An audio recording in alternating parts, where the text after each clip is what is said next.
विल्हेवाट लावण्यामध्ये सहकार साखर कारखानदारी सूतगिरणी म्हणजे सहकार क्षेत्रच लयास घालवण्यामध्ये पूर्ण हयात घालवलेली आहे.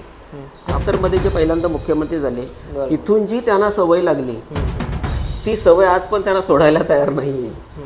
हे त्यांचं दुर्दैव. छोट्या छोट्या गोष्टीमध्ये पवार हात घालत नाहीत. की पवार एक क्रिमिनल माइंडेड राजकीय व्यक्तिमत्व आहे. आणि माझी तर स्पष्ट मागणी, आता नवीन मागणी आहे की पवारांची नार्को टेस्ट झाली पाहिजे. पवार काय चीज आहे, काय लेवलचा माणूस आहे ते अख्ख्या जगाला कळेल. शरद पवार फुले आंबेडकर विचारधारेचा काही मात्र संबंध नाही. तर शरद पवार हा राजकीय क्षेत्रातला एक व्यापारी आणि बिझनेसमन आहे. ते बी टीम नाही तर शरद पवार हे भाजपचाच एक पार्ट आहे. अंतुले 5 वर्ष सत्तेत राहिले असते तर शरद पवार नावाचं भांडवलच तयार झालं नसतं.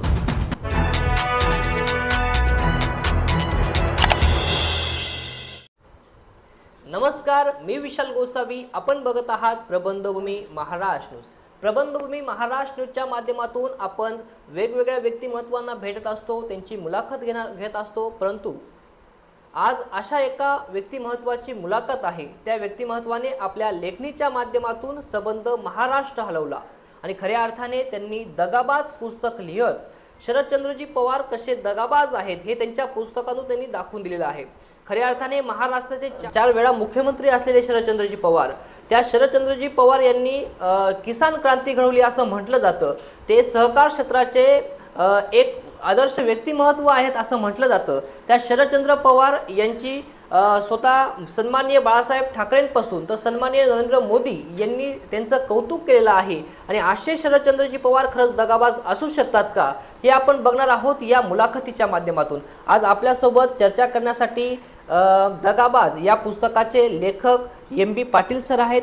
सर, प्रबंधभूमीमध्ये आपले स्वागत. नमस्कार सर. नमस्कार सर. खऱ्या अर्थाने आपण जी एक साहित्यिक क्षेत्रामध्ये जी चळवळ उभी केलेली आहे आणि महाराष्ट्राच्या राजकारणात एक खळबळ माजवणारं आपण जे पुस्तक लिहिलेलं आहे ते म्हणजे दगाबाज शरद पवार. नेमकी सर त्या पुस्तकाविषयी आणि त्या सर्व गोष्टींविषयी आपण घेणारच आहोत. त्याचा आढावा आपण या संपूर्ण आपल्या मुलाखतीमध्ये घेणार आहोत सर. परंतु आपली ओळख करून देताना काय सांगाल सर? मागील 20 वर्षापासून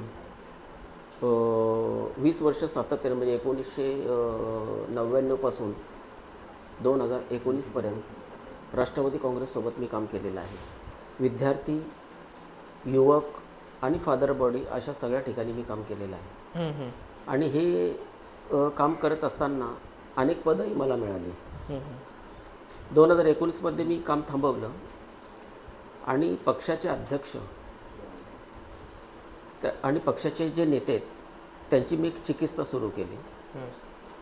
या चिकित्सेचा जो परिणाम म्हणजे दगाबाज हे पुस्तक आहे. अच्छा, नक्की सर. आपण आता आपण साहित्यिक क्षेत्र म्हणावं की एक राजकीय क्षेत्र म्हणावं असं आपण ते पुस्तक लिहिले आहे. सर, आपण साहित्यिक क्षेत्रामध्ये आहात का किंवा आपल्या साहित्यिक क्षेत्राशी काही ओळख आहे का? पत्रकारिता क्षेत्राशी मी मागील 20-25 वर्ष संबंधित आहे. अनेक म्हणजे वृत्तपत्रात मी लिहिलेले आहे. माझं स्वतःचंही साप्ताहिक वृत्तपत्र होतं. अनेक वर्ष मी ते चालवलं. म्हणजे लेखनाची आवड लहानपणापासूनच. अच्छा. आणि हे पुस्तक मात्र माझ्या जीवनातलं पहिलं पुस्तक आहे. अच्छा अच्छा. म्हणजे पुस्तक लिहिण्याचा कधी योगच आला नव्हता. ही प्रेरणा मला वाटतं असं म्हणूयात की पवारांनीच ही प्रेरणा मला दिलेली पुस्तक लिहिण्याची. नक्कीच सर. आपण शरद पवारांचा या ठिकाणी उल्लेख केला. त्यांच्या संदर्भात किंवा त्यांच्या जीवनात ज्या घटना घडलेल्या आहेत त्या संदर्भात हे संपूर्ण पुस्तक या ठिकाणी आहे. मग आपला शरदचंद्रजी पवार यांच्यासोबत कसा संपर्क आला, नेमकी काय सांगता येईल? सहवास नाही, त्या संदर्भात संघटनात्मक संबंध आलेला आहे. इतर बाबतीमध्ये माझे काय वैयक्तिक त्यांचे संबंध माझेच काय, मला वाटतं लाखो कार्यकर्त्यांचे ते संबंध नसतातच. कारण पवार हे असं व्यक्तिमत्व आहे की पैसेवाले सोडल्यास किंवा ज्याचा फायदा आहे किंवा ज्याच्यापासून फायदा आहे अशी लोक सोडल्यास पवार कोणालाही भीक घालत नाहीत. अच्छा, ही वस्तुस्थिती आहे. नक्कीच सर. परंतु आता आपण जर बघितलं की कोणतीही गोष्ट, कोणतीही चळवळ आपण ज्यावेळेस हाती घेत असतो त्यावेळेस कुटुंबाचा पाठिंबा खूप महत्त्वाचा असतो. आता तुम्ही एवढं प्रखर असं विरोधात ते पुस्तक काढलं, प्रकाशन केलं आणि त्यानंतर महाराष्ट्रावर एक वेगळी चळवळ उभी राहिली. महाराष्ट्राच्या राजकारणात एक खळबळजनक प्रकार हा आपल्याला म्हणावा लागेल. आणि अशा वेळेस कुटुंबाची आपली काय प्रतिक्रिया होती, कुटुंबाचा कसा पाठिंबा आपल्याला मिळाला? या संदर्भामध्ये म्हणजे मी माझ्या जीवनामध्ये कुठल्याही प्रकारचं अनैतिक कृत्य केलेलं नाही. मी कुठल्याही प्रकारचा भ्रष्टाचार केलेला नाही. माझे 2 नंबरचे व्यवसाय नाही आहेत. त्याच्यामुळे मी जी काय कृती करेन किंवा मी जे काय कृत्य करतो त्या संदर्भामध्ये माझ्या कुटुंबाचा नेहमीच त्यांची अशी एक श्रद्धा आहे माझ्यावर की मी चुकणार नाही, मी चुकीचं काही काम करणार नाही. त्याच्यामुळे माझं संपूर्ण कुटुंब, माझी पत्नी, सगळेच लोक माझ्यासोबत आहेत आणि त्यांच्या प्रेरणेतूनच हा सगळा उपक्रम होऊ शकतो. बरोबर. तर जनरली हे जर दुसऱ्या कोणी जर केलं असतं प्रकार बरोबर. तर त्यांच्या घरातल्यानेच त्यांना रोखलं असतं की बाबा रे हे काय करू नकोस, तुझं व्यवस्थित सगळं चाललेलं आहे, बरोबर, जीव धोक्यात कशाला टाकतोयस. बरोबर. आमचं तसं नाही आहे. अगदी विचारपूर्वक जाणीवपूर्वक केलेली कृती आहे. हे पुस्तक लिहिण्याचं मुख्य कारण असं आहे की शरद पवारांनी 6 दशकं राजकारण सरकारमध्ये आणि प्रशासनामध्ये काम केलेलं आहे. इथल्या मतदारांनी, इथल्या लोकांनी त्यांना संधी दिली. बरोबर. परंतु 6 दशकामध्ये पवारांनी एकही काम असं दाखवू शकत नाही की एखादा पॅटर्न तयार होईल. बरोबर. विकासाचा एखादा पॅटर्न तयार केल्याचं कोणालाही दिसणार नाही, कारण तो मुळात त्यांनी केलेलाच नाही. पवारांनी त्यांची संपूर्ण सत्तेचा काळ हा अनेक संस्था बळकावण्यामध्ये आणि अनेक संस्थांची विल्हेवाट लावण्यामध्ये, सहकार साखर कारखानदारी, सूतगिरणी म्हणजे सहकार क्षेत्रच लयास घालवण्यामध्ये पूर्ण हयात घालवलेली आहे. आपलं संपूर्ण राजकीय जीवन तोडाफोडीमध्ये म्हणजे 1978 मध्ये जे पहिल्यांदा मुख्यमंत्री झाले तिथून जी त्यांना सवय लागली ती सवय आज पण त्यांना सोडायला तयार नाही. हे त्यांचं दुर्दैव. त्याच्यामुळं हे सगळं तरुणांसमोर आलं पाहिजे, इथल्या मतदारांसमोर आलं पाहिजे, इथल्या नागरिकांसमोर आलं पाहिजे की आजचं राजकारण कोणत्या थराला चाललेलं आहे. बरोबर. राजकारणाचा थर आपला किती घसरलेला आहे आणि हे का घसरतोय याच्यावर आता तरुणांनी, इथल्या नागरिकांनी, इथल्या जाणकार लोकांनी आता त्याच्यावर विचार करणं गरजेचं आहे. म्हणजे ज्या पद्धतीमध्ये तुम्हाला एक गोष्ट मी आवर्जून सांगेन की लोकशाही व्यवस्था ही फक्त भारतामध्ये नाही आहे. बरोबर. जगाच्या कानाकोपऱ्यामध्ये ती व्यवस्था आहे. हो. प्रचंड मोठ्या प्रमाणावर लोकशाही व्यवस्था अस्तित्वात आहे. असं असताना सुद्धा अनेक राष्ट्रांमध्ये एखाद्या मंत्र्यावर जर काही छोट्याशा समूहाने जर आरोप केले तर त्या व्यक्तीचं राजकीय जीवन कायमचं उद्ध्वस्त होतं, बरोबर, संपुष्टात येतं. मात्र इथे तसं नाही. इथे परिस्थिती अशी आहे की जितका जास्त भ्रष्टाचार तुम्ही करणार, जितकी अनैतिक कामं जास्त करणार, जितकी लूट करणार, तितकी तुम्ही जास्त प्रतिष्ठित, तितकं तुमचं जास्त शुद्धीकरण होत आहे. मग तुम्ही तरुणांना संदेश काय देणार? तुम्ही इथल्या लोकांना संदेश काय देणार? त्यांची म्हणजे त्यांची जी लोककल्याणाची, जनकल्याणाची जी कामं आहेत त्या संदर्भात तुमची भूमिका नेमकी काय? बरोबर. आज जर तुम्ही बघितलं तर राज्याच्या, देशाच्या, तरुणांच्या, शेतीच्या विकासासंदर्भात एकही राजकीय पक्ष टीव्हीवर बोलत नाहीये. बरोबर. तो नालायक कसा आहे, तो नालायक कसा आहे याच्यामध्ये पूर्ण सकाळपासून रात्र घालवायची. म्हणजे टीव्हीचा लोकांना ऍक्च्युली कंटाळा आलेला आहे हे बघून. आम्ही शेतकऱ्यांसाठी अशा योजना आणतोय, शेतकऱ्यांच्या विकासाचा अशा प्रकारचं आमचं एखादं मॉडेल आहे. तरुणांना रोजगार मिळाला पाहिजे, तरुण प्रगतिशील झाला पाहिजे, शैक्षणिक व्यवस्था सुधारली पाहिजे. काय करता येईल या संदर्भातलं जे विजन आहे तो एकही माणूस, एकही राजकीय नेता आणि एकही राजकीय पक्षाचा प्रवक्ता बोलायला तयार नाही. बरोबर. म्हणजे कधी कधी असं वाटतंय की सगळे मिळून तर देशाला आणि राज्याला लुटत नाहीत का? अशा प्रकारची शंका घ्यायला वाव आहे. नक्कीच सर. कारण बघा की महाराष्ट्राचं बजेट साधारणतः 5.5 लाख कोटीचं आहे आणि एकंदरीत जर आपण जर सगळं बघितलं, ज्या योजना किंवा ज्या गोष्टी वापरल्यात तर 2 लाख कोटी तरी मला वाटतं की भ्रष्टाचारामध्ये जात असावेत. पण प्रगती होईल कशी काय हे सामान्य लोकांना कळलं पाहिजे. त्यांनी त्या गोष्टीचा ॲनालिसिस केला पाहिजे आणि आता तरुणांनीच पुढाकार घेतला पाहिजे या मताचा तरी मी आता आहे. नक्कीच. असं तो आपण जो मुद्दा मांडला की सर्वपक्षीय जी राजकीय व्यवस्था आहे ती कुठेतरी चुकीची आहे किंवा राजकारणाची पद्धत आपल्याकडे चुकीची आहे, हा प्रामुख्याने आपण विषय मांडला. ह्याच विषयावरती बोलायचं झालं तर मागील काही वर्षांपासून मराठा आरक्षणाचा प्रश्न हा संपूर्ण महाराष्ट्रावर पेटलेला आहे. महाविकास आघाडीचं सरकार होतं तेव्हा देखील तो मुद्दा होता. नंतर महायुतीचं सरकार आलं तो तेव्हा देखील तो मुद्दा आहे. मग मराठा आरक्षण आणि इतर आरक्षण म्हणजे आरक्षणासंदर्भात आपण ह्या आपल्या दगाबाज पुस्तकमध्ये उल्लेख केलेला आहे. नेमकी तो उल्लेख शरद पवारांसोबत कसा जोडला गेलेला आहे? नेमकी आरक्षण आणि शरद पवार हे नातं आपण कसं जोडलं आहे आपल्या पुस्तकाच्या माध्यमातून? काय माहिती आहे का की मंडल आयोग राज्य सरकारने म्हणजे मंजूर केला. मुळात म्हणजे अशी परिस्थिती आहे की त्यावेळेला योगायोगामध्ये शरद पवार हे महाराष्ट्राचे मुख्यमंत्री होते. हो, लक्षात घ्या. आणि त्यावेळेपासून असा प्रचार झाला की मंडळ आयोग जो आहे लागू केला हा फक्त शरद पवार लागू केला अशा पद्धतीने सांगितलं जातं. पण हे धादांत खोटं आहे. कारण कुठलाही मुख्यमंत्री किंवा कुठलंही राज्य शासन कुठलाही म्हणजे तो फक्त राज्याचा एखादा आयोग लागू करू शकतात, म्हणजे आयोग निर्माण करू शकतात. बरोबर. आणि त्यांना सर्वे करायला लावू शकतात. पण कुठल्याही समाजाला आरक्षण कुठलंही राज्य सरकार आणि कुठलाही मुख्यमंत्री देऊ शकत नाही. बरोबर. व्ही.पी. सिंग सरकारमध्ये म्हणजे पंतप्रधान असताना त्यांनी मंडल आयोग लागू केला. त्याच्यानंतर ती जी केस चालली, एक प्रसिद्ध केस होती इंदिरा साहनी विरुद्ध भारत सरकार. ही भारत सरकारच्या म्हणजे सर्वोच्च न्यायालयाच्या 9 न्यायाधीशांच्या खंडपीठामध्ये ही केस चालली. याच्यामध्ये आपले महाराष्ट्रातले पी.बी. सावंत हे सुद्धा न्यायाधीश होते. बरोबर. आणि त्या केस जो आहे त्या केसनी त्याचा जो निकाल लागला त्याच्यामध्ये 50% पेक्षा अधिक आरक्षण ठेवता येणार नाही, देता येणार नाही. म्हणजे 50% खुल्लं राहील आणि 50% आरक्षण देता येईल. बरोबर.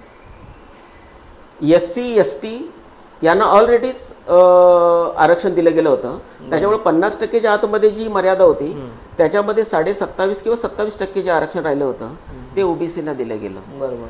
त्या संदर्भामध्ये म्हणजे तत्कालीन काळामध्ये केंद्र सरकार आणि सर्वोच्च न्यायालय यांनी नोटिफिकेशन किंवा आदेश काढून सगळ्या राज्य सरकारांना ते बंधनकारक केलं होतं. आणि ते बंधनकारक जेव्हा केलं तेव्हा मुख्यमंत्री महाराष्ट्राचे शरद पवार होते. म्हणजे केवळ योगायोग असा आहे की ते फक्त तत्कालीन काळामध्ये मुख्यमंत्री होते एवढंच त्यांना क्रेडिट जातं. त्या काळामध्ये जर सुधाकर नाईक जर कंटिन्यू असते तर ते क्रेडिट सुधाकर नाईकांना गेलं असतं. पण या आरक्षणाच्या मुद्द्यांवरून राजकारण केलं जातं किंवा हे राजकारणाच्या माध्यमातून आरक्षणाला अडथळा निर्माण केला जातो असा काही उल्लेख आहे का पुस्तकात? किंवा हो, आता तसं जर पाहिलं तर आरक्षणासंदर्भामध्ये फक्त लोकांची करमणूक चालू आहे. अच्छा. कोणाला आरक्षण एक तर द्यायचं नाही आणि कोणाला ते देऊ द्यायचं नाही, अशा प्रकारचं एक षडयंत्र याच्यामध्ये चालू आहे. एकंदरीत आरक्षणच कसं जाईल याच्यामध्ये सत्ताधारी पण आणि जे दुसरे बाकीचे राहिलेले आहेत विरोधकामध्ये हे सगळ्यांनी मिळून एक प्रकारचं षडयंत्र केल्याचंही जाणवतं. त्याचं कारण असं की शरद पवार मागील अनेक काळ सत्तेमध्ये होते. म्हणजे मराठा आरक्षणासंदर्भात तर स्पष्टच म्हणायचं झालं तर मी काय प्रचंड मोठा अभ्यासक नाही आहे आरक्षणाचा, पण जो काय अभ्यास केला त्याच्यातून एक स्पष्ट होतं की मराठ्यांना आरक्षण मिळायला प्रचंड अडचणी आहेत. म्हणजे कुठलंही सरकार, केंद्रातलं सरकार असेल तेही देऊ शकत नाही आणि राज्यातल्या सरकारला तो अधिकारच नाही आहे. बरोबर. सर्वोच्च न्यायालयाला सुद्धा बराच विचार करावा लागेल, सर्वोच्च न्यायालयाला सुद्धा. त्याचं कारण असं की ज्या वेळेला मराठ्यांना आरक्षण देणार तेव्हा दक्षिणेतल्या कप्पूंना द्यावं लागणार आहे, जाटांना आहे किंवा गुर्जरांना आहे, अनेक लोकांना ते आरक्षण द्यावं लागलं. गुजरातमधल्या पटेलांना ते आरक्षण द्यावं लागणार आहे. बरोबर. आणि ह्या ज्या सगळ्या कम्युनिटीज ते इतक्या डेव्हलप्ड आहेत की त्या आरक्षणाच्या निकषामध्ये बसत नाहीत. या महाराष्ट्रातल्या तर विरोधकांनी आणि सत्ताधारी दोघांनी स्पष्टपणे तरुणांना सांगितलं पाहिजे, मराठा तरुणांना, की बाबा रे तुम्हाला आरक्षण मिळणार नाहीये किंवा प्रचंड अडचणी आहेत, हे स्पष्ट सांगितलं पाहिजे. कारण सत्तेमध्ये सगळ्यात जास्त मराठाच राहिलेले आहेत. म्हणजे या देशातली 90% सत्ता मराठ्यांनीच भोगलेली आहे. सगळे बहुतांशी मुख्यमंत्री मराठा झालेले आहेत. आणि तुम्ही सगळं जर मंत्रिमंडळ सगळ्या पंचवर्षीय योजनातले जर तुम्ही बघितलेत तर त्याच्यामध्ये तर 80% तर मराठाच सगळे मंत्री असतात. त्यांनी आता समाजातल्या तरुणांना आंदोलन करताना स्पष्ट सांगितलं पाहिजे की बाबारो तुम्हाला आरक्षण काय सध्या मिळणार नाही आहे किंवा मिळण्यासाठी जे काही निकष आहेत त्या निकषामध्ये तुम्ही बसत नाहीत, हे स्पष्ट सांगण्याची जेव्हा तयारी ठेवतील ना तेव्हा समाजाला ते कळेल. आतापर्यंत पवारांनी दिशाभूल केलेली आहे आणि बाकी इतरचे लोक तेही दिशाभूलच करतायत. म्हणजे फक्त एक करमणुकीचा कार्यक्रम झालेला आहे. बरोबर. तुम्ही आता मागे उल्लेख करताना केला की बऱ्याच संस्था या शरद पवारांनी बळकावल्या. नेमकी काय अर्थ त्याचा? आणि तो उल्लेख तुम्ही आता बोलून गेली, पण तो उल्लेख आपल्या दगावाज पुस्तकमध्ये देखील आहे. हो, पुस्तकामध्ये आहे. पुस्तकामध्ये अनेक संस्थांचा उल्लेख आहे. याच्यामध्ये वसंतदादा पाटील शुगर इन्स्टिट्यूट आहे, जिचं पूर्वीचं नाव होतं डेक्कन शुगर इन्स्टिट्यूट होतं. ती संस्था अनेक नेत्यांनी एकत्र येऊन स्थापन केलेली आहे आणि ती महाराष्ट्र शासनाने खऱ्या अर्थाने स्थापन केलेली संस्था आहे. आणि त्या संस्थेच्या स्थापनेवेळीच असं ठरलं होतं, म्हणजे थेट अखत्यारीत असलेली ती संस्था राज्याच्या, त्यावेळी ठरलं होतं की जो कोणी मुख्यमंत्री तत्कालीन काळामध्ये असेल तो संस्थेचा पदसिद्ध अध्यक्ष असेल. शरद पवार मुख्यमंत्री ज्या वेळेला झाले 80च्या नंतर जेव्हा दुसऱ्यांदा मुख्यमंत्री झाले त्यावेळेपासून पवारांनी ही संस्था पूर्ण बळकावली. अशीच संस्था त्यांनी महाराष्ट्र शासनाची एक दुसरी संस्था असलेली यशवंतराव चव्हाण प्रतिष्ठान, ती सुद्धा त्यांनी संस्था बळकावली. मुंबई मधलं मराठी ग्रंथ संग्रहालय जे आहे ते बळकावलं. भाऊराव पाटलांची रयत शिक्षण बळकावली. आणि या सगळ्या संस्थांचे हयात अध्यक्ष, म्हणजे जोपर्यंत ते मरत नाहीत तोपर्यंत ते अध्यक्षच राहणार, अशा प्रकारची तरतूदच एक प्रकारची करून ठेवलेली आहे. याच्यामध्ये गंभीर बाब अशी आहे की या संस्थांच्या अधिनियम जे आहेत, जे कायदे आहेत, हे कायद्यामध्ये एका कुटुंबातील 2 सदस्य सुद्धा नसावेत. परंतु शरद पवार स्वतः, त्यांची मुलगी सुप्रिया सुळे, अजित पवार, सुनेत्रा पवार, काही पुतणे, काही नातू, बहिणी आणि असा सगळा दिलीप वळसे पाटील हा त्यांचा अतिशय जवळचा माणूस, ही सगळी मंडळी थोड्याफार फरकाने सगळ्या संस्थांमध्ये दिसेल. म्हणजे कायद्याला जी तोडमोड करून, म्हणजे बऱ्याच लोकांचा तर संशय असा आहे की घटनेमध्येच त्या संस्थांच्या बदल करून हयात अध्यक्ष ते बनून राहिलेले आहेत. बरं, या संस्था त्यांनी अशा कब्जा केलेल्या, ज्या संस्थांच्यावर त्यांनी कब्जा केलेले त्या अशा संस्था आहेत की ज्यांची प्रचंड प्रॉपर्टी आहे, म्हणजे खरबमध्ये प्रॉपर्टी आहे आणि प्रचंड इतरही प्रॉपर्टी, म्हणजे जमीन जुमला सुद्धा प्रचंड मोठ्या प्रमाणावर. छोट्या छोट्या गोष्टीमध्ये पवार हात घालत नाहीत. अशा पद्धतीचं हे सगळं, म्हणजे अशा अनेक प्रकरण आहेत का जे पुस्तकामध्ये त्याचा अगदी सविस्तर उल्लेख आहेत. सगळे त्यांचे स्कॅम आहेत, कशा पद्धतीने त्यांनी हे सगळं घडवून आणलं, शासन यंत्रणा प्रशासनाला कसं वाकवलं, कसे कायद्याची तडमोड केली, कशा पद्धतीचे त्यांनी GR, कशा प्रकारची नियमावली बनवली, स्पेशली कशा प्रकारची प्राधिकरणं त्याच्यासाठी बनवली, कायद्याची मोडतोड करून, कायद्याला वाकवून, स्वतःच्या अधिकाराचा गैरवापर करून, मंत्रिमंडळामध्ये फक्त स्वतःचंच प्रभुत्व असल्यामुळं मंत्रिमंडळामध्ये तशा प्रकारचे निर्णय घ्यायची, प्राधिकरणं बनवायची, त्यांना पूर्ण अधिकार देऊन टाकायचे. लवासाही त्याच्यातलं ज्वलंत उदाहरण आहे. अशा पद्धतीने म्हणजे या महाराष्ट्राची विल्हेवाट, शेतकऱ्यांची विल्हेवाट, बेरोजगारांची विल्हेवाट, संस्थांची विल्हेवाट. आता ज्या शरद पवार ज्या पद्धतीने शेतकऱ्यांचे कैवारी सांगतात, तर शेतकऱ्यांचा कैवारी, शेतकऱ्यांचे कारखाने कसं खाऊ शकतो, बळकावू शकतो? या कारखान्यांच्या माध्यमातून जवळजवळ 10,000 एकर जमीन ह्या राजकारण्यांनी लुटली. ही जमीन गायरान आणि महाराष्ट्र शासनाची जागा आहे त्याच्यामध्ये, आणि बऱ्याच हजारो शेतकऱ्यांनी हा कारखाना उभा राहतो म्हणून दान केलेली जमीन आहे. विशेष म्हणजे खाजगीकरण जेव्हा झालं, शेतकऱ्यांचे हजारो कोटी जे शेअर्स होते त्याच्यातला 1 रुपया सुद्धा आजपर्यंत परत मिळालेला नाही. त्यांच्या जमिनी परत मिळालेल्या नाही, कारण ह्या खाजगीकरणामध्ये शासनाला शासनाच्या जमिनी परत मिळणं गरजेचं होतं आणि शेतकऱ्यांच्या जमिनी आणि त्यांचे सगळे शेअर्स मिळणं व्याजासकट गरजेचं होतं. पण 1 रुपया सुद्धा त्या मिळाला नाही, परतफेड झाली नाही. इतकंही दुर्दैव सगळं आहे शेतकऱ्यांचं, तरुणांचं. म्हणजे तरुणांचं भविष्य त्याच्यामध्ये उद्ध्वस्त झालं ना, कारण कारखान्यांवर अनेक सहकार क्षेत्रातलं एक आमूलाग्र व्यक्तिमत्व म्हणून शरद पवारांकडे बघितलं जातं. पण शेतकरी आमूलाग्र त्यांनी बदल काय केलेले बघा. शेतकऱ्या म्हणजे ज्या वेळेला कारखानदारी धोक्यात आली त्यावेळेला शिखर बँकेच्या माध्यमातून आणि महाराष्ट्र शासनातून प्रचंड मोठ्या प्रमाणात अनुदानं तत्कालीन काळामध्ये दिली. बरोबर. कारखान्यावरती खर्चच झाली नाही आहेत, कारण सगळं अध्यक्ष आणि कार्यकारिणी पवारांची लोक बरोबर. फक्त मंजुरी द्यायची आणि परस्पर पैसे खाल्ले, त्याच्यामुळं हे कारखाने धोक्यात आले. लक्षात घ्या, प्रचंड मोठ्या प्रमाणावर फंड उचलला गेला शासनाकडून आणि याच्याकडून शिखर बँकेकडून, वेळ प्रसंगी जिल्ह्यांच्या सगळ्या मध्यवर्ती बँकांकडून. लक्षात घ्या. बरोबर. आणि अशा प्रकारची ती लयलूट करून टाकली पवारांनी.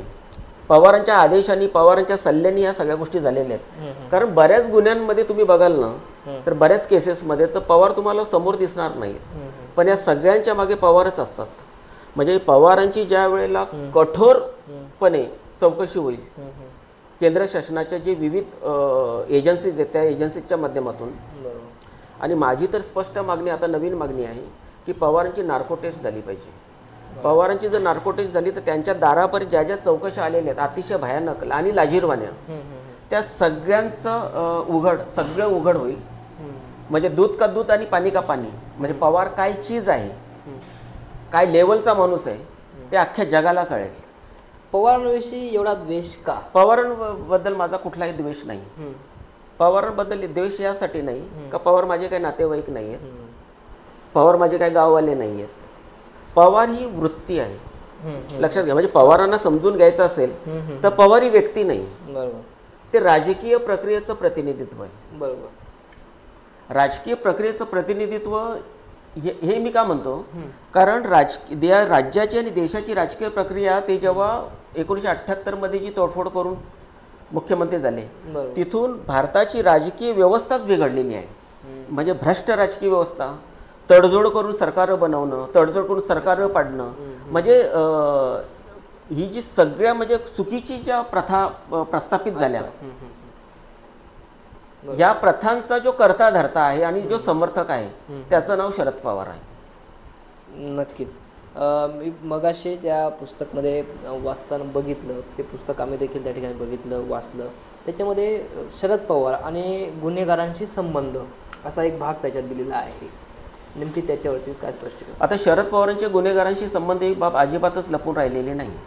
आमच्या आजूबाजूला दोन्ही बाजूला दोन प्रख्यात घराणी आहेत ज्यांचं राजकीय पुनर्वसन सुद्धा त्यांनी केलं. एक म्हणजे भाई ठाकूर. भाई ठाकूर का साधू नव्हता, आणि त्याचा भाऊ असलेला जो आज आमदार आहे हितेंद्र ठाकूर हा सुद्धा साधू नाही आहे. कारण त्यांच्या अनेक स्टेटमेंट, अनेक व्हिडिओज आज सोशल मीडियावर उपलब्ध आहेत. म्हणजे त्यांची जी भाषा, त्यांना असलेला माज, आणि त्यांनी जी त्या परिसरामध्ये आणि परिसराच्या पलीकडे जी काही लूट केलेली, जे काही त्यांचे व्यवसाय आहेत, हे जगजाहीर गोष्टी आहेत. बरोबर. म्हणजे त्या घराण्याचे थेट संबंध त्यांचे आहेत. त्यांचं राजकीय पुनर्वसन त्यांनी केलेलं आहे. इकडे पप्पू कलानीची तीच परिस्थिती आहे. पप्पू कलांना आमदार बनवण्यापासून, पक्षामध्ये घेण्यापासून, त्याच्या बायकोला पक्षामध्ये घेण्यापासून, तर तिला पक्षाचं म्हणजे राष्ट्रवादीकडूनच आमदार बनवण्यापासून, तर तिला अध्यक्ष पक्षाचं जिल्हाध्यक्ष बनवण्यापर्यंत हे असं का होतं, त्यांनाच का ते केलं जातं? म्हणजे त्यांची सगळी पार्श्वभूमी असताना सुद्धा त्यांना अशा पद्धतीचं राजकीय संरक्षण का दिलं जातं? ही एक आणि दोन उदाहरणं नाही आहेत. भारतभर गुन्हेगारांचं जे काय हे पसरलेलं आहे, पुण्यामध्ये जी गुन्हेगारी आहे त्यांचा थेट संबंध पवारांशी जातो असे जाणकार सगळे लोक म्हणतात. ॲक्टिव्हिस्ट म्हणतात, बरेचसे जे लोक म्हणजे जिथे जिथे ते ॲक्टिव्ह आहेत जी लोक, ते सगळेच म्हणतात. पत्रकारांना ही गोष्ट माहिती आहे, राजकारण्यांना माहिती आहे, पण ब्र शब्द काढण्याची कोणाच्यामध्ये हिंमत नाही. कारण पवार हे जे व्यक्तिमत्व आहे ना, हे तुम्हाला पहिल्यांदा स्वीकारावं लागेल की पवार एक क्रिमिनल माइंडेड राजकीय व्यक्तिमत्व आहे. हां, कारण लोक क्रिमिनल माइंडेड हा लोक कल्याणकारी असूच शकत नाही. लक्षात घ्या. या सगळ्या बाबींचा जर तुम्ही बारकाईने अभ्यास केला तर गुन्हेगारांशी संबंध म्हणजे करीम लालापासून त्यांचे संबंध आहेत. म्हणजे मुंबईचा पहिला गँगस्टर जो आहे त्याच्यासोबत त्यांचे फोटोज आज सगळ्याच ठिकाणी सोशल मीडियावर उपलब्ध आहेत. त्याच्यानंतर दाऊदशी असलेले त्यांचे संबंध हे जगजाहीर सगळे संबंध आहेत. कारण दाऊद ह्या एकट्या प्रकरणावर 1995 मध्ये महायुतीचं सरकार आलं होतं, शिवसेना भाजपचं. म्हणजे त्यावेळेला त्यांनी जाहीरनाम्यामध्ये ते सांगितलं होतं युती सरकारनं म्हणजे युतीनं आपल्या जाहीरनाम्यामध्ये सांगितलं होतं की दाऊदला आम्ही फरकटत आम्ही भारतात आणू. ते आणू शकले नाही आहेत, तो भाग निराळा. पण केवळ सगळ्यात मोठा मुद्दा, कारण त्याच वेळेला त्यांनी गोरा खैरनारांनी तसेच आरोप केले होते बरोबर आणि अण्णा हजारेंनी तेच आरोप केले होते. बरोबर, हे लक्षात घ्या. नक्कीच. आता प्रामुख्याने आपण म्हटलं की महाराष्ट्र ही पुरोगामी संतांची भूमी आहे, पुरोगामी महाराष्ट्र म्हटलं जातं. आणि पुरोगामी महाराष्ट्र म्हणलं की पुरोगामी नेता म्हणून आपण शरदचंद्रजी पवार यांच्याकडे संपूर्ण महाराष्ट्र बघत असतो. आपण पुस्तकाच्या माध्यमातून असा एक आरोप केला आहे की दलित चळवळ पवारांनी संपवली. मुळात म्हणजे काय माहिती आहे का, पुरोगामी हा जो विचार आहे ना, याला फुले शाहू आंबेडकर विचारही म्हणतात. बरोबर. माझा स्पष्टपणे जबाबदारी मी म्हणतो की शरद पवारांचा आणि पुरोगामित्वाचा काडी मात्र संबंध नाही. शरद पवार फुले शाहू आंबेडकर विचारधारेचा काडी मात्र संबंध नाही. कारण शरद पवार हा राजकीय क्षेत्रातला एक व्यापारी आणि बिझनेसमॅन आहे.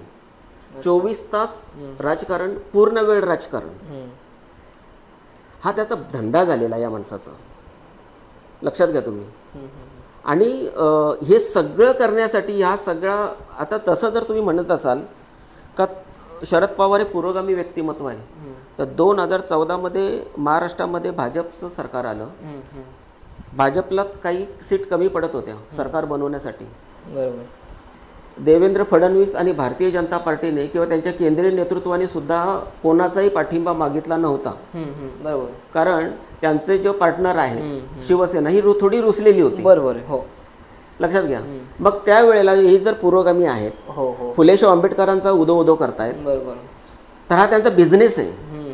आणि हा जर बिझनेस आहे ना, म्हणून मी सांगतो की न मागता फडणवीसांना पाठिंबा त्यांनी का दिला. बरोबर. आणि त्याच्यानंतर आता ज्या वेळेला अजित पवार वेगळे झाले, दुसरा गट तयार झाला, बरोबर, तर त्यावेळी त्यांनी जे काय आरोप केले की आमच्या किती मीटिंग झाल्या, आम्ही किती चर्चा केली, आणि या सगळ्यामागे शरद पवार आहेत. याच्यातून सरळ उघड आहे ना की पवार हा बिझनेसमॅन आहे राजकारणातला. हे सगळं सोंग केल्याशिवाय ना शेतकऱ्यांना, इथल्या पुरोगामी तरुणांना, इथल्या म्हणजे मोठ्या प्रमाणावर जो फुले शाहू आंबेडकर विचारधारेचा जो वर्ग आहे त्याला मूर्ख बनवता येणार नाही. म्हणजे पुरोगामित्वाचा सोंग त्यांना कायमस्वरूपी टिकवावंच लागणार आहे. हे सगळं त्यांचं सोंग आहे. कारण त्यांनी हे बघा, पुरोगामी विचार जो आहे ना हा प्रगतिशील विचार आहे. प्रगतिशील विचार म्हणजे लोककल्याणकारी विकासाचा विचार आहे तो. मग पवारांनी असं काहीच केलं नाही ना. पवारांनी असं कुठलंही काम केलेलं, लोककल्याणाचं काही कामं केले ती त्यांनी दाखवावीत आतापर्यंत. म्हणजे शेतकऱ्यांसाठी त्यांनी काय केलं, तर केंद्रामध्ये असताना काय सांगितलं की 70,000 कोटीचं आम्ही शेतकऱ्यांना कर्जमाफी केली. बरोबर, ठीक आहे, कर्जमाफी तुम्ही केली, पण तुम्ही हे पण सांगितलं पाहिजे की जाणकारांचे असे आक्षेप आहेत की 40,000 कोटी तत्कालीन काळामध्ये शरद पवार आणि काँग्रेसने खाल्ले, परस्पर खाल्ले, शेतकऱ्यांना ते मिळालेच नाहीत, अशा प्रकारचे आरोप आहेत. कारण कुठल्याही आरोपाला तुम्ही नाकारू नाही शकत, त्याच्यामध्ये काहीतरी तथ्य असतं. बरोबर, नक्कीच. आणि त्यावेळेला ऑनलाईन काही व्यवस्थाच नव्हती. बरोबर, की पैसे थेट शेतकऱ्यांच्या खात्यावर जातील अशी काही व्यवस्था नव्हती. बरोबर. तर त्याची चौकशी नरेंद्र मोदींनी करावी ना. दूध का दूध, पाणी का पाणी होऊन जाईल. म्हणजे शरद पवार खरंच लोककल्याणकारी नेता आहे का, बरोबर, शेतकऱ्यांचा कैवारी आहे का, हे सगळं कळून जाईल ना. नक्कीच, नक्कीच. कारण कसं आहे, आपण खूप चांगले होते हे सांगणं वेगळं, म्हणजे तो इव्हेंट करण्यासारखा प्रकार आहे. पवार फक्त इव्हेंट चांगले करतात. पवार छोट्या छोट्या गोष्टींचं भांडवल करतात, इव्हेंट चांगलं करतात. आणि आता बघा, शेतकऱ्यांच्या हितासाठी जर ते भांडत असं म्हणतात, तर जी 2-3 विधेयकं जी आली होती मधल्या काळामध्ये मोदी सरकारने आणली होती, तर शरद पवारांचा प्रॉब्लेम काय होता, शरद पवारांचा त्या विधेयकाला त्यांनी बाहेर, म्हणजे सभागृहाच्या बाहेर त्यांनी विरोध केला. सभागृहामध्ये विरोध करायला पाहिजे होता. बरोबर, राज्यसभेमध्ये त्यांचे खासदार होते, लोकसभेमध्ये खासदार होते, दोन्ही ठिकाणी ते अनुपस्थित राहिले, सगळेच. विरोध केला नाही, म्हणजे इनडायरेक्ट त्यांनी मोदी सरकारला पाठिंबा दिला. आणि बाहेर येऊन त्यांनी काय केलं की हे शेतकऱ्यांच्या विरोधामध्ये आहे असं त्यांनी सांगितलं. अरे पण जिथे जिथे बिल, म्हणजे कायदा पास होतो कायद्याला आपण विरोध करू शकतो ठामपणे, त्याची प्रोसिडिंग होते. तुमचा खासदार काय बोलतो, तुमचा प्रतिनिधी काय बोलतो, त्याची प्रोसिडिंग होते तिथे. बरोबर. तिथे चूप बसायचं, अनुपस्थित राहायचं आणि बाहेरून तुमच्या बोंबलण्याला काय व्हॅल्यू आहे. म्हणजे बाहेर सांगायचं आम्ही शेतकऱ्यांचे कैवारी आणि तिकडे इनडायरेक्टली सपोर्ट करायचं. शेतकऱ्यांचा हा कट्टर विरोधक असलेला माणूस आहे, सोंग पांघरलेला हा माणूस आहे. तातडीमध्ये म्हणजे लोकांनी आता हे म्हणजे लक्षात घेतलं पाहिजे की आपला खरंच शरद पवार म्हणजे त्यांचा इतिहास तपासून पाहिला पाहिजे की आपलं खरंच हित केलेलं आहे का, की आपल्याला लुटलं गेलेलं आहे, शेतकऱ्यांनी पाहिलं पाहिजे. नक्कीच. आपण बोलले शेतकरी, महाराष्ट्र, जनतेच्या हितार्थ राजकारण. त्याचमध्ये आपला एक मुद्दा असा येतो की ज्या महाराष्ट्राच्या राजकारणामध्ये एक आमदार होता ते नेते म्हणजे बॅरिस्टर अंतुले. आपण पुस्तकातून असा एक आरोप केला आहे की बॅरिस्टर अंतुलेंचा राजकीय बळी घेतला गेला. हो. अंतुले ज्या काळात मुख्यमंत्री बनले ना, ती अनुकूल म्हणजे अंतुलेंसाठी तर अनुकूल परिस्थिती नव्हती. अच्छा. केवळ इंदिरा गांधींच्या अतिशय विश्वासू म्हणून त्यांना मुख्यमंत्रीपदी इथे पाठवलं. माझ्या दृष्टीने अंतुले अतिशय सृजनशील, अतिशय प्रभावी प्रशासक, बुद्धिमान आणि लोककल्याणाची जाण असलेला नेता होता. पवार आणि पवारांचा जो काही कंपू, पॉलिटिकली जो कंपू होता, जो ग्रुप होता, त्यांना ही गोष्ट अमान्य होती. कारण मी तुम्हाला खात्रीपूर्वक सांगतो की जर अंतुले 5 वर्ष सत्तेत राहिले असते तर शरद पवार नावाचं बांडगुळच तयार झालं नसतं. म्हणजे इतका अतिशय उच्च दर्जाचा प्रशासक, अतिशय सर्वात पेक्षा जास्त शिकलेला व्यक्ती आणि निस्वार्थी. त्यांच्या म्हणजे भ्रष्टाचाराचं म्हणजे सिमेंट प्रकरण जर सोडलं, आणि सिमेंट प्रकरण सुद्धा ज्यांनी म्हणजे ज्या सिमेंट प्रकरणामध्ये पवारांनी त्यांना गुंतवलं, विशेष बाब अशी की त्या सिमेंट प्रकरणासाठी अंतुलेंना राजीनामा द्यावा लागला आणि सर्वोच्च न्यायालयाने त्यांना क्लीन चिट दिली या सिमेंट प्रकरणी. म्हणजे पवारांनी केवळ अंतुलेंसारखा प्रतिभावान माणूस संपवण्यासाठी खोटं प्रकरण उभं केलं. सगळ्यांची मदत घेतली, शासन प्रशासन सगळ्यांनी त्यांना मदत केली. माधव गडकरी, अरुण शौरी सारख्या त्या तत्कालीन काळातले प्रस्थापित मोठे पत्रकार यांना वापरले आणि अंतुलेनं गुंतवून त्यांचं मुख्यमंत्रीपद घालवलं. कारण अंतुले यांनी अनेक जिल्हे तर निर्माण केलेच प्रशासनाच्या दृष्टिकोनातून. पहिल्यांदा अंतुलेंनी जिल्हा निर्मिती केली, अनेक जिल्हे निर्माण केले. त्याच्यामध्ये शिवरायांची राजधानी रायगडावर होती म्हणून जाणीवपूर्वक कुलाबा जिल्ह्याचं नाव त्यांनी रायगडच ठेवलं पाहिजे असा त्यांचा पूर्वापार पूर्वीपासून, म्हणजे जेव्हापासून ते राजकारणात आले तेव्हापासून त्याचा आग्रह होता की कुलाबा हे नाव नसावं, तर कुलाबा जिल्ह्याचं रायगडच नाव असावं म्हणून त्यांनी फार पूर्वीपासून आग्रह धरलेला होता. आज नावा शेवा किंवा तुम्ही ज्याला जैनपेटी म्हणता, फलोत्पादन कार्यक्रम जो आहे, अशी अनेक जनकल्याणाची, लोककल्याणाची, शेतकऱ्यांच्या भल्याची कामं त्यांनी केली.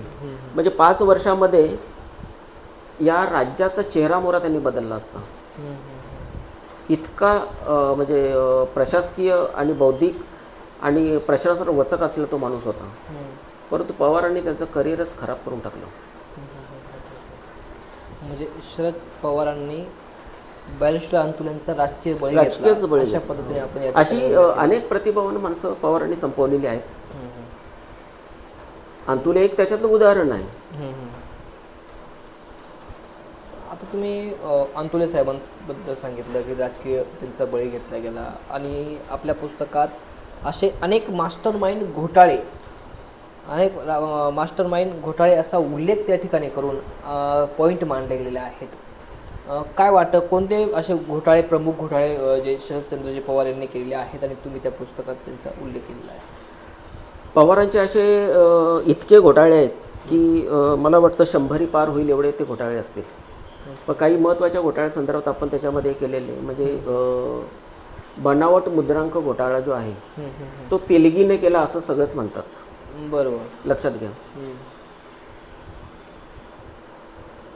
पण त्याच्यामागे स्वतः शरद पवार आणि इतर काही नेते होते असं तेलगीनं नार्को टेस्टमध्ये मुंबई हायकोर्टाने जी तेलगीची नार्को टेस्ट व्हिडिओ कॉन्फरन्समध्ये जी घेतली त्याच्यामध्ये त्यांनी स्वतः सांगितलेलं आहे त्या टेस्टमध्ये नार्को टेस्टमध्ये की शरद पवार हे त्यांनी नाव घेतलेलं आहे. म्हणजे त्याच्यामागे मास्टर माइंड कोण होते? 100% शरद पवारच होते. त्या चौकशी चालू असताना ते म्हणत होते की हा घोटाळा म्हणजे एक 20-25 हजार कोटीपर्यंत असावा. पण त्याच्यानंतर त्याच एजन्सीजनी सांगितलं की तो 1 लाख कोटीपेक्षाही तो जास्त असावा. माझं तर म्हणणं असं आहे की देशभर त्याचं हे पेव फुटलं होतं. 5 लाख कोटीपेक्षा तो अधिक घोटाळा होता. विशेष म्हणजे हा घोटाळा तेलगीनं कुठल्याही प्रकारची प्रिंटिंग प्रेस मधून स्वतःच्या छापलेले स्टॅम्प पेपर नव्हते, तर शासनाकडूनच छापून हा माणूस म्हणजे नोट प्रेसमधून रिझर्व्ह बँकेच्या तो घेत होता. म्हणजे हे संबंध प्रस्थापित करण्यासाठी कुठली तरी एक शक्ती त्याच्यासोबत होती ना. आणि नार्को टेस्टमध्ये त्यांनी जे शरद पवारांचं नाव घेतलेलं आहे ती शक्ती म्हणजे शरद पवार. ती शक्ती म्हणजे 100% शरद पवार.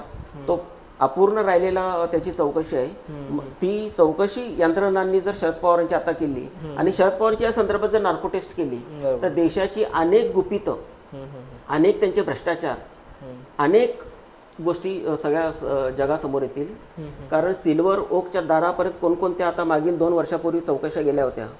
ड्रग्स सारख्या चौकशा होत्या त्यांच्या जर दारापर्यंत जात असतील, मातोश्रीच्या जर दारापर्यंत जात असतील तर आमचे राजकारणी आणि आमचं राजकारण कोणत्या थराला चाललंय, बरोबर, आम्ही किती घसरलेले आहोत हे त्याच्यातून स्पष्ट होतं ना. म्हणजे पैशासाठी आणि संपत्तीसाठी कुठल्या थराला जात आहेत. बरोबर. कागदावर फक्त 1 लाख 2 लाख कोटी 2 कोटी रक्कम दाखवायची, प्रत्यक्षात यांना आकडे लोकांना मोजता येणार नाहीत, आकडेवारी सांगता येणार नाही. इतक्या प्रचंड देशात आणि देशाच्या बाहेर प्रॉपर्टीज आहेत त्यांच्या. या सगळ्याचा शोध घेतला पाहिजे. मला तर असं वाटतं की सगळ्या राजकारण्यांच्या सखोल चौकशा पवारांपासून सुरू झाल्या पाहिजेत. सगळे भ्रष्टाचार त्यांनी शोधून काढले पाहिजेत. मला वाटतं की देश तर कर्जमुक्त होईलच, सगळी राज्य कर्जमुक्त होतीलच, पण पुढील 20 वर्ष कर्ज घ्यावं लागणार नाही देशाला एका व्यक्तीच्या प्रॉपर्टीचा. एका व्यक्ती किंवा त्यांच्यासारखे जे इतर लोक आहेत त्या लोकांच्या, राजकीय लोकांच्या हे सगळ्या गोष्टी आता लक्षात आल्या पाहिजे. आता लोकसभेचं इलेक्शन झालेलं आहे, भविष्यामध्ये आता विधानसभा येऊन ठेपलेली आहे. बरोबर. म्हणजे मला वाटतं 2 महिन्यामध्ये ती बिगुल वाचतील. नक्कीच. आता तरी लोकांच्या लक्षात आलं पाहिजे माझी ही जी लढाई ती एका भस्मासुरासोबत लढाई आहे. भ्रष्टाचारातला सगळ्यात मोठा राक्षस किंवा भस्मासूर ज्याला म्हणता येईल त्याच्यासुद्धा माझी सध्या एकट्याची लढाई आहे. बघूयात आता भविष्यामध्ये. नक्कीच.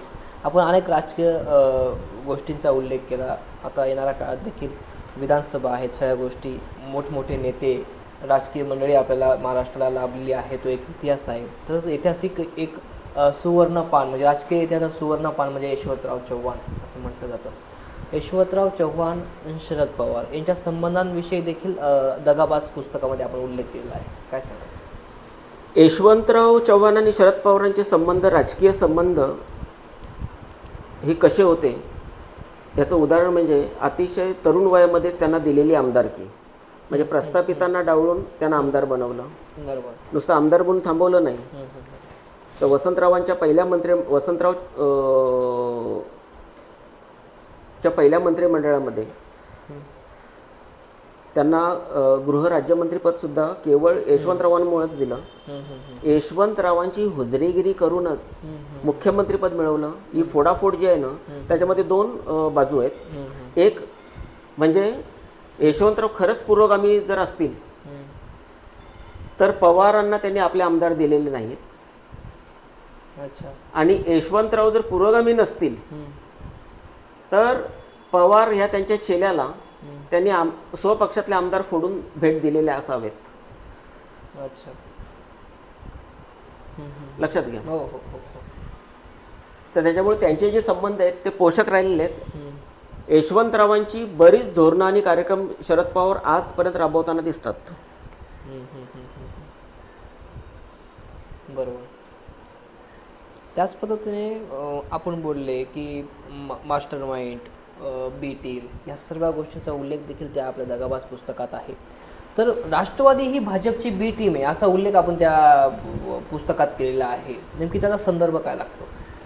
राष्ट्रवादी ही भाजपची बी टीम आहे याच्यासाठी तर अनेक उदाहरणं आहेत. पण पवारांचे जनसंघापासून जे संबंध आहेत ते 1978 पासून संबंध आहेत. बरोबर. 1978 मध्ये पवार जे पहिल्यांदा मुख्यमंत्री झाले, मुख्यमंत्री बनण्यासाठी त्यांना जनसंघ, जनता दल या सगळ्या मंडळींनी त्यांना मोठ्या प्रमाणावर, समाजवादीपासून सगळ्यांनीच मोठ्या प्रमाणावर मदत केली, सपोर्ट केला होता. त्याच्यानंतर आता अर्वाचीन काळामध्ये तुम्ही आता काही वर्षांपूर्वीच बघितलं, 2014 मध्ये त्यांनी न मागता राज्यामध्ये फडणवीसांना पाठिंबा दिला होता, कारण त्यांचा मित्रपक्ष रुसून बसला होता, शिवसेना. त्याच्यानंतर अजित पवारनी ज्या काही स्टेटमेंट केलेल्या आहेत की आमची भाजपसोबत किती वर्षापासून किती मीटिंग झालेले आहेत भाजपसोबत जाण्यासंदर्भामध्ये, आणि कसं अनुकूल असं वातावरण सगळं होतं, हे सगळं सविस्तर अजित पवारने सांगितलं. मला सांगण्याची काहीच गरज राहिलेली नाही आता, अशी परिस्थिती आहे. त्याच्यानंतर तुम्ही आता जर 2 दिवसापूर्वी जर बघितलं तर अजित पवार जाऊन शरद पवारांना भेटतात, इतर नेते जाऊन भेटतात. विशेष म्हणजे आता मराठा आणि जो ओबीसी आरक्षणाचा जो वाद आहे म्हणून छगन भुजबळ एवढ्या प्रचंड टोकावर जाऊन टीका करताना करतात एका बाजूला, आणि परवाच्या दिवशी त्यांच्या घरी जाऊन भेट घेतात, तासभर चर्चा होते. लक्षात घ्या, म्हणजे ही त्यांनीच पाठवलेली लोक आहेत, ते बी टीम नाही. तर शरद पवार हे भाजपचाच एक पार्ट आहे. अच्छा. म्हणजे भविष्यात मध्ये तुम्हाला सांगतो की कदाचित असं होऊ नये की शरद पवार स्वतः भाजप सोबत जातील. अच्छा. आपला पक्ष विलीन करतील? नाही, विलीन करण्याचा प्रश्नच येत नाही. भाजपला ते भाजप त्या गोष्टी करत नाही. भाजप सोबत घेतं, वापरतं आणि सोडून देतं. जसं अजित पवार आणि एकनाथ शिंदेना आता त्याची किंमत, म्हणजे आपण म्हणतोय की राष्ट्रवादी फुटली, शरद पवारांना या ठिकाणी मोठा धक्का बसला, हे राजकारण असू शकतं. नाही, मग त्यावेळी ते नवीन कारण उभं करतील, एक सहानुभूतीचं कारण की मला अशी मी या राज्याच्या विकासासाठी, शेतकऱ्यांच्या हितासाठी, तरुणांना रोजगार मिळावा म्हणूनच मी भाजप सोबत चाललोय, असं ते निर्लज्जपणे म्हणणार. हे सत्य आहे का? हो, हे अगदी म्हणजे याला काळ्या दगडावरची रेघ म्हणतात. शरद पवार कधीही म्हणजे ज्या दिवशी पवारांची चौकशी चालू होईल प्रामाणिकपणे केंद्राकडून, त्या दिवशी शरद पवार हे सगळे बहाणे करून भाजप सोबत जाणार. आणि कदाचित भाजपची तशा प्रकारची रणनीती असेल, नाकारू शकत नाही. बरोबर. परंतु आता आपण उल्लेख केला की शरद पवार हे आपल्या राजकीय हितासाठी काहीही करू शकतात. त्यांनी राजकीय जीवनात खूप तडजोडे केले असतील तरी त्यांना प्रधानमंत्री पद गाठता आलं नाही. हे बघा, प्रधानमंत्री पदी ते का बसले नाही, तर ती जी पात्रता लागते ना, प्रधानमंत्री बनण्यासाठी जी पात्रता लागते ती पात्रता शरद पवारांकडे कधीही नव्हती, आजही नाही आणि उद्याही नसणार नाही. असं पवार ज्या पद्धतीने त्यांना वाटतं ना की मला पंतप्रधान बनायचंय, तर मी इंडिया आघाडीमध्ये राहून प्रधानमंत्री बनेल, तर तो पूर्ण बालिशपणा आहे. शेख चिल्ली सारखं ते स्वप्न बघतात. त्याचं कारण एक असं तुम्हाला सांगतो की या आघाडीमध्ये जे काही चेहरे आहेत त्या प्रत्येकालाच पंतप्रधान बनायचं.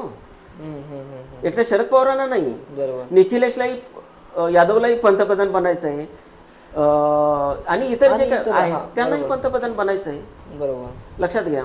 आणि विशेष बाब अशी आहे की हे सगळे पंतप्रधान ते बनू शकतात वेळ प्रसंगी, वेळ पडल्यास. त्याचं कारण असं आहे की त्यांनी त्यांच्या राज्यांमध्ये स्वतःच्या पक्षाचं पूर्ण बहुमतामध्ये एक नाही तर 3-3, 4-4 वेळा सरकार आणलेली आहेत. बरोबर. लोकसभेच्या इलेक्शनमध्ये त्यांचे खासदार पण किती असतात, 20 खासदार, 25 खासदार, 40 खासदार, अशा पद्धतीची त्यांची आकडेवारी आहे. पवार आज 9 खासदारांपर्यंत पोहोचलेत कालच्या लोकसभा इलेक्शनमध्ये. ते जे खासदार आहेत ते पवारांचा एकही खासदार स्वतःच्या हिमतीत आलेला खासदार नाही, स्वतःच्या राष्ट्रवादीच्या ताकदीवर आलेला नाही. हे सगळे जे खासदार आले ते महाविकास भारतीय काँग्रेस आणि शिवसेना यांचा पुरेपूर वापर करायचा. जिथे त्यांची शक्ती आहे तिथेच त्यांचे खासदार निवडून आलेले आहेत. अच्छा. म्हणजे काँग्रेसची आणि शिवसेनेची जिथे शक्ती आहे अशाच ठिकाणी यांचे खासदार निवडून आलेले आहेत.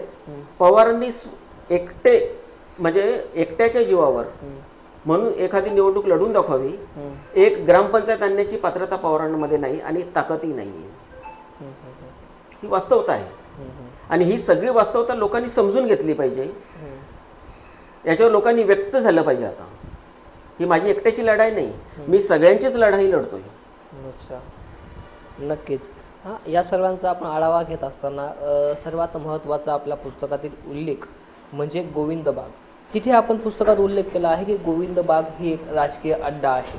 हो, त्याचं कारण असं आहे का तुम्ही 2014 मध्ये जर बघितलं तर शरद पवारांनी नवीनच मंत्रिमंडळ बनलं होतं. त्यावेळेला मोदींना तत्कालीन अर्थमंत्री जेटली आणि राज्याचे तत्कालीन मुख्यमंत्री यांना सगळ्यांना तिथे पूर्ण गोविंद बाग त्यांनी फिरवून दाखवली. गोविंद बागेला जर तुम्ही भेट दिली तर तुम्हाला तिथे म्हणजे आपण एखाद्या फिल्म स्टुडिओमध्ये किंवा एखाद्या म्हणजे वेगळ्याच अशा ठिकाणी आपण जातोय असं वाटतं. तिथे इतका अफाट आणि प्रचंड खर्च केलेला आहे. म्हणजे तिथलं तुम्ही जर इरिगेशन सिस्टम बघाल तिथली किंवा तिथली पॉली हाऊसेस आहेत, तिथली ग्रीन हाऊसेस आहेत, तिथली राहण्याची व्यवस्था, तिथली एकंदरीत पीक लागवड, हे सगळं जर बघाल तर भारतातल्या आणि राज्यातल्या कुठल्याही शेतकऱ्याला जमण्याच्या पलीकडची ती गोष्ट आहे. म्हणजे हजारो शेतकरी दरवर्षी त्याला भेट देतात. हो, लक्षात घ्या. हो.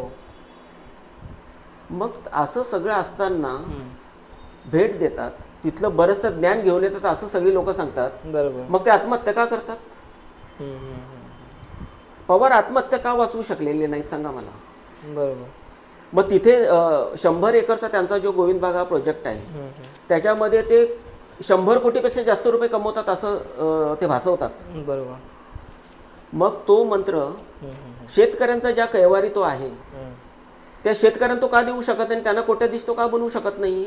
बरोबर. तर शेतकऱ्यांची सगळ्यात जास्त लूट पवार इनडायरेक्ट करतात बाजार समित्यांच्या माध्यमातून. अच्छा. बाजार समित्या कोणाच्या ताब्यात आहेत? तिथले भाव वजन कोण ठरवतो?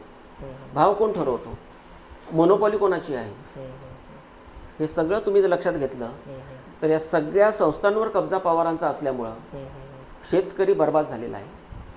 ज्या दिवशी शेतकरी या देशातला तरुण आणि शेतकरी, या राज्यातला तरुण आणि शेतकरी पवारांना सोडेल त्या दिवशी त्यांच्या प्रगतीला त्या दिवसापासून सुरुवात होईल. अच्छा. हां, नक्कीच. आता आपण जर प्रामुख्याने बघितलं तर हे आपलं पुस्तक दगाबाज आणि खाली शरदचंद्रजी पवार यांचा फोटो या ठिकाणी दिसत आहे. स्कॅम असं एक या ठिकाणी नाव आहे. तर खऱ्या अर्थाने याच्यामध्ये अनेक असे घोटाळे तुम्ही दिलेले आहेत, अनेक मुद्दे आहेत जे थेट महाराष्ट्राच्या राजकारणात एक राजकीय भूकंप करणारे आहेत. अशा सर्व गोष्टी असताना आपल्याला या गोष्टीची भीती नाही वाटली का की कुठे आपल्याला त्रास होऊ शकतो, यामुळे आपला कुठे परिवाराला त्रास होऊ शकतो, वैयक्तिक तुम्हाला स्वतःला त्रास होऊ शकतो, असं आपल्याला वाटलं नाही? शरद पवारांचे जे पुस्तक लिहिले ते अतिशय विचारपूर्वक आणि जाणीवपूर्वक केलेली ही कृती आहे असं मी मानतो.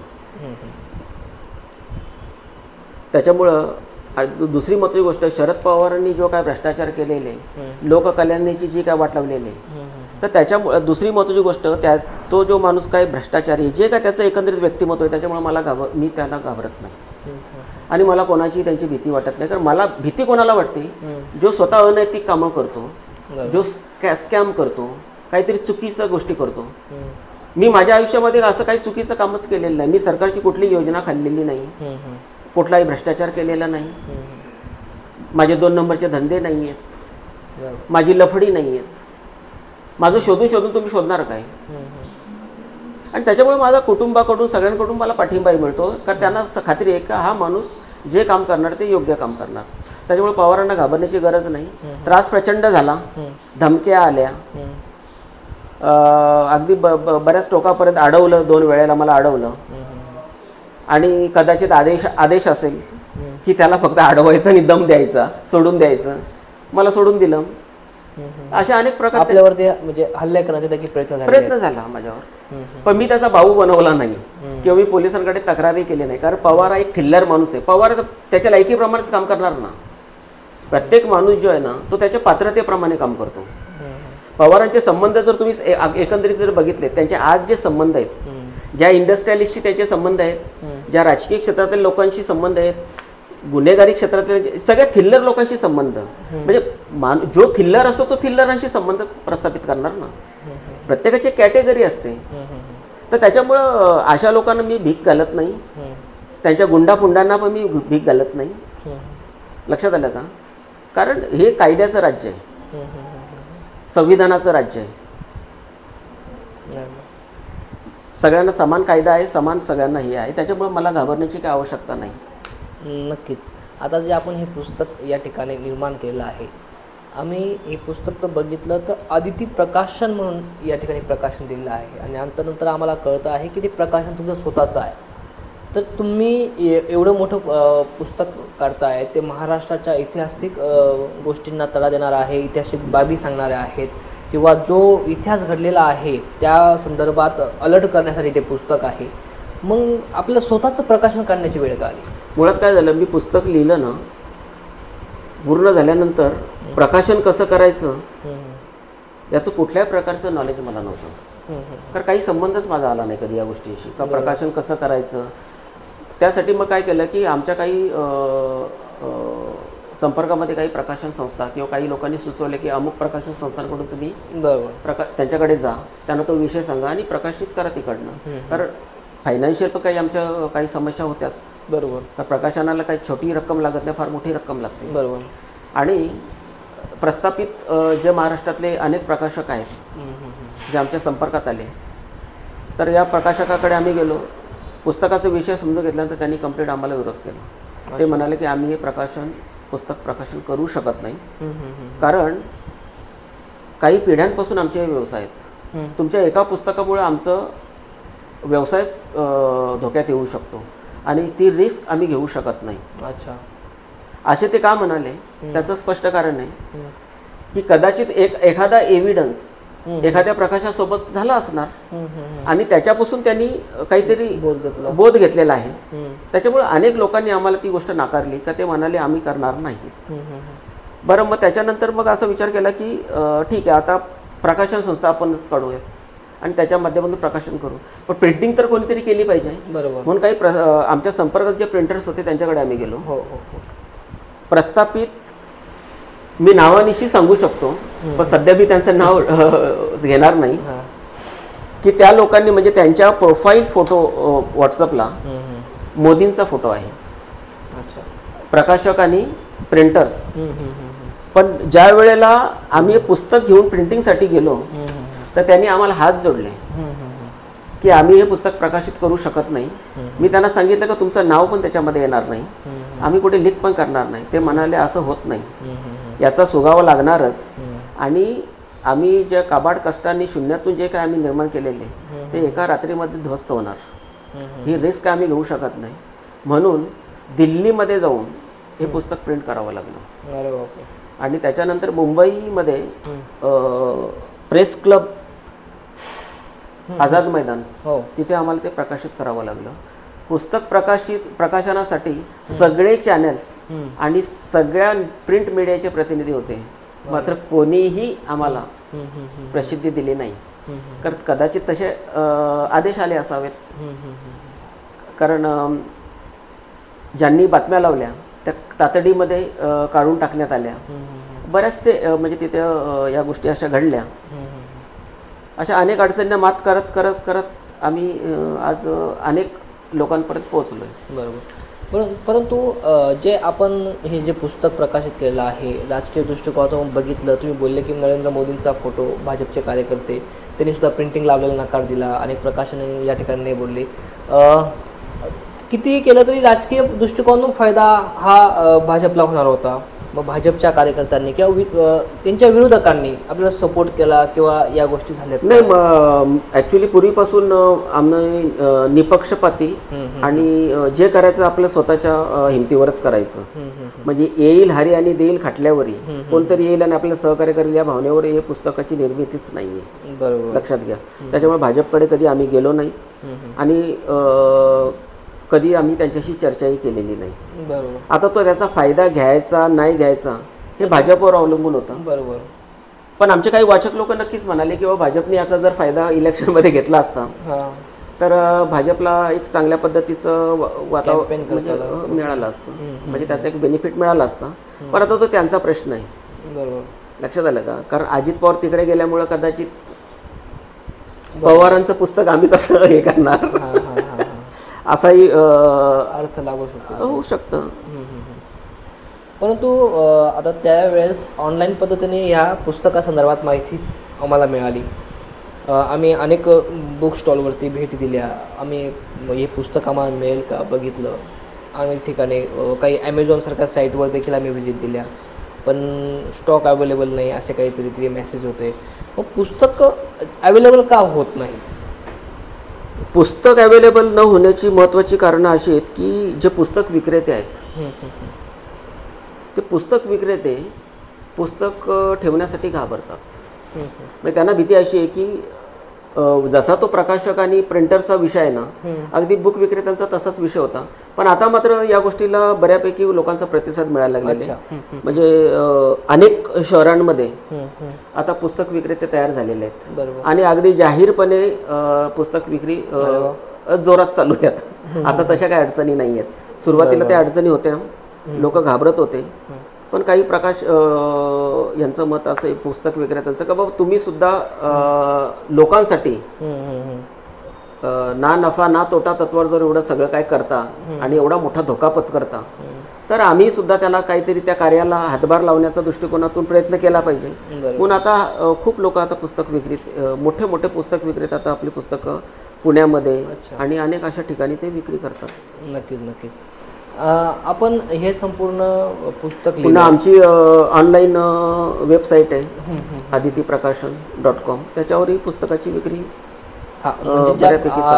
व्यक्तींना त्या लोकांना ते पुस्तक घ्यायचं आहे ते ऑनलाईन पद्धतीने तुमच्या वेबसाईटवर. वेबसाईटचं काय नाव सांगितलं आपण? aditiprakasan.com. त्याची रजिस्टर करायचं, पेमेंट करायचं, त्याच्यावर सगळी सुविधा आहे. अच्छा, नक्कीच. म्हणजे या ऑनलाईन माध्यमातून आपल्या प्रकाशनच्या वेबसाईटवर देखील त्या ठिकाणी उपलब्ध आहे. अजून पुढील काय वाटचाल सांगता येईल की पुढील वाटचाली संदर्भात काय सांगाल? आणि पुस्तक प्रकाशन झालं आणि आपलं आता प्रकाशन झाल्यानंतर वाचकांचा आणि लोकांचे जे फोन येतात किंवा ज्या पद्धतीने चर्चा होते तर आता थांबायचं नाही. अच्छा, आता पुस्तक हे लोक चळवळ झाली पाहिजे, जन चळवळ उभी राहिली पाहिजे असा आता आमचा प्रयत्न आहे. आणि त्या दृष्टिकोनातून आता लोकांचा प्रेशर आहे की आता इथे थांबू नका. आता आम्ही अनेक त्याच्या संदर्भामध्ये जी ट्रान्सलेशन जे आहेत भाषांतर आम्ही आणतोय. अच्छा अच्छा. कारण हे पुस्तक लिहिताना आम्ही केवळ राज्याचा विचार केलेला नाही, महाराष्ट्राचा विचार केलेला नाही, संपूर्ण देशाचा विचार करून हे पुस्तक लिहिलेलं आहे. राष्ट्रीय भावनेत प्रेरित होऊन लिहिलेलं पुस्तक आहे. त्याच्यामुळे हे बिझनेस म्हणून हे पुस्तक नाही आहे. बरोबर.